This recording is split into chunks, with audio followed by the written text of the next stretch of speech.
I stared at my father across our kitchen table, trying to process what he'd just said. The college acceptance letter to Stanford's business school, my dream school, lay between us, suddenly feeling more like a death sentence than an achievement. "You can't be serious," I said, my voice barely above a whisper. "That money was for my education. Mom set it up before she died." My father shifted uncomfortably while my stepmother, Patricia, placed her manicured hand over his. "Emma, darling, your sister Jessica's wedding is a family priority. She's marrying into the Reynolds family. Do you know what that could mean for our social standing?"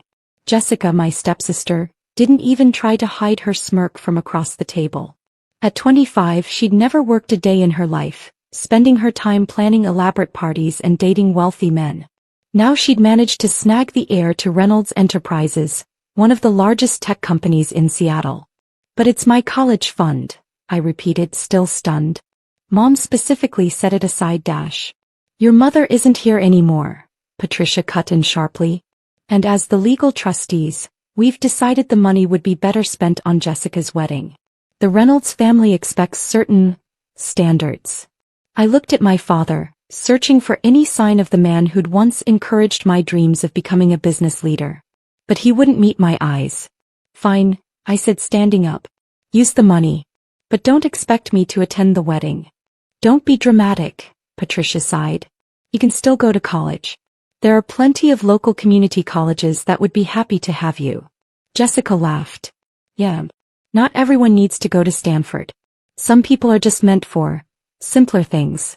I walked out of the house that night with nothing but my laptop, a few clothes, and the determination that had gotten me into Stanford in the first place. My best friend Sarah let me crash on her couch while I figured out my next move. 2 days later, I received an email that would change everything.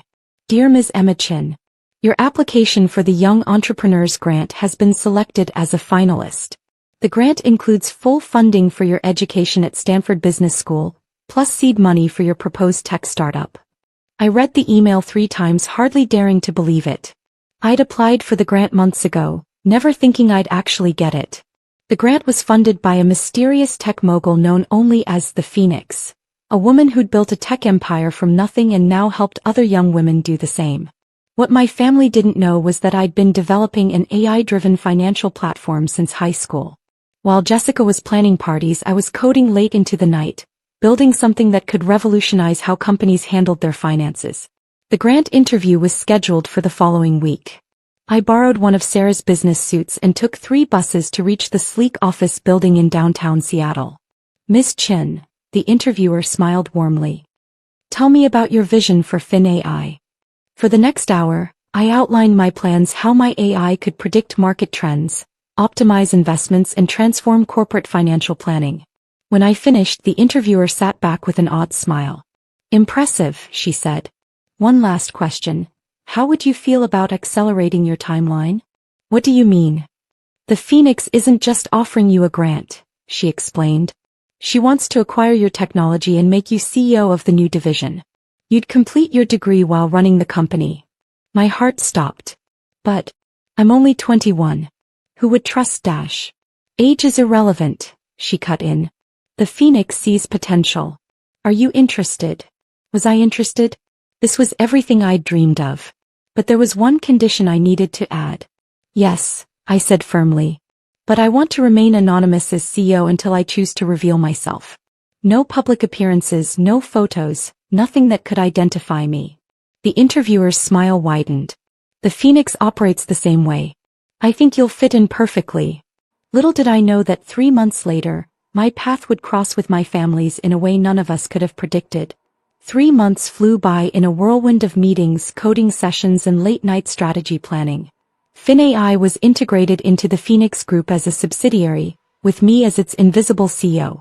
My algorithms were already revolutionizing how major corporations handled their finances, though nobody knew the mastermind behind it was a 21-year-old who'd been denied her college fund. I attended Stanford part-time, mostly online, while running the company from our Seattle headquarters. The Phoenix herself became my mentor, though we never met in person. All our communications happened through encrypted video calls where she appeared as a silhouette. Then came the news that changed everything. "Reynolds Enterprises is struggling," My VP of Operations reported during our morning meeting. Their stock has dropped 40% in the last quarter. They're looking for a bailout.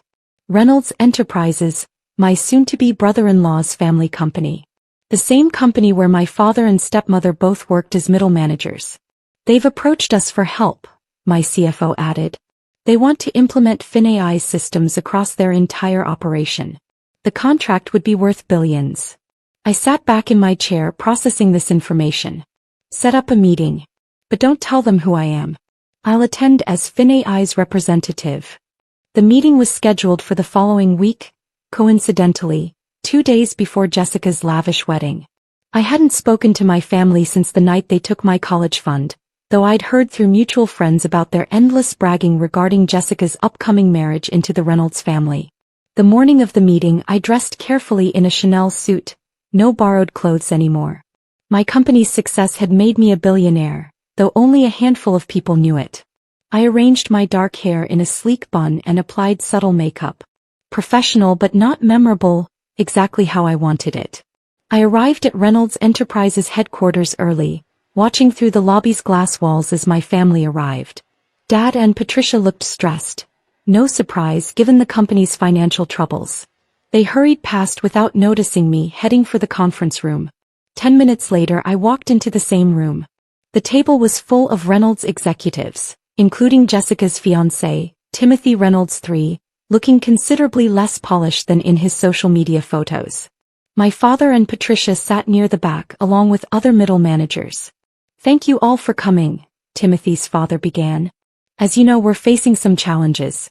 But we're fortunate to have representatives from FinAI here to discuss a potential partnership. I stood opening my laptop. Let's begin with your current financial situation. For the next hour, I walked them through their company's problems my AI had identified months ago. Poor investment strategies, outdated systems, inefficient resource allocation. I could see Timothy's father growing increasingly uncomfortable as I detailed exactly how close they were to bankruptcy. How do you know all this? He demanded. FinAI's algorithms are very thorough, I replied calmly. We've been watching Reynolds Enterprises for some time. And you can fix it? Timothy asked, his voice desperate. But we have conditions. I pulled up the contract on the screen. FinAI would need complete control over your financial operations. All major decisions would require our approval. That's outrageous. Timothy's father exploded. You expect us to hand over control to some anonymous company? Not anonymous, I corrected. Just selective about our public image. From the back of the room I heard Patricia whisper to my father. She reminds me of Emma. So cold and calculating. She only knew. Just then the door opened and a familiar silhouette appeared, the Phoenix herself. Everyone in the room straightened up. Even Timothy's father looked awed. Hello, everyone, she said, her voice modulated through her signature voice changer. I see you've met my protégé. She walked to the front of the room, her face hidden behind her trademark digital mask. What happened next would shake my family to their core. Perhaps, the Phoenix said, her digitally altered voice filling the room. It's time we show Reynolds Enterprises exactly who they're dealing with. My heart raced. This wasn't part of the plan. The Phoenix turned to me, and though I couldn't see her face behind the digital mask, I could sense her smile. Emma, she said softly, they need to know. The room fell silent. I could feel my father and Patricia stiffening in their seats as recognition hit them. Slowly I stood up. My name is Emma Chin, I announced, and I am the CEO of FinAI, a subsidiary of the Phoenix Group. Our company is currently valued at $12 billion, and we control 40% of the global financial AI market. The color drained from Timothy's face. Jessica, who had just walked in to bring her fiancé lunch, dropped her designer bag. That's impossible, Patricia sputtered. Emma is nobody. She couldn't even afford college. The Phoenix laughed, the sound eerily mechanical through her modulator. Couldn't afford college? Emma was a genius who developed groundbreaking AI technology while still in high school. When you stole her college fund, you actually did her a favor. It brought her to my attention. My father stood up, his face ashen. We didn't know. Sit down, Dad, I said quietly. This is a business meeting, not a family reunion. I turned back to the screen, pulling up more data. Reynolds Enterprises has 3 options. 1. Reject our offer and face bankruptcy within 6 months. 2. Accept our terms and allow FinAI to restructure your entire operation. Or 3. I paused, looking directly at Timothy. Sell to us now at a premium before your stock drops further. You can't do this, Jessica shrieked. I'm getting married in 2 days. Do you know how many important people are coming? Ah, yes, the wedding, I smiled. The one that cost me my college fund. $2 million for flowers alone, wasn't it? Interesting choice, considering Reynolds Enterprises couldn't even make payroll last month. Timothy's father slumped in his chair. How did we miss this? How did we not see what was happening to our company? Because you were too busy looking down on people like me, I replied. Too focused on appearances and social climbing to notice that the future of finance was changing. The Phoenix stepped forward. I'm removing my mask now. It's time for both of us to step into the light. As her digital mask dissolved, gasps filled the room. Standing before us was Sarah Williams, my best friend who had given me a couch to sleep on when my family threw me out. You? I whispered. Surprised, she smiled. I was looking for a successor, someone who could take the Phoenix Group into the next generation. When your family pushed you away, I knew I'd found her. Patricia was practically hyperventilating.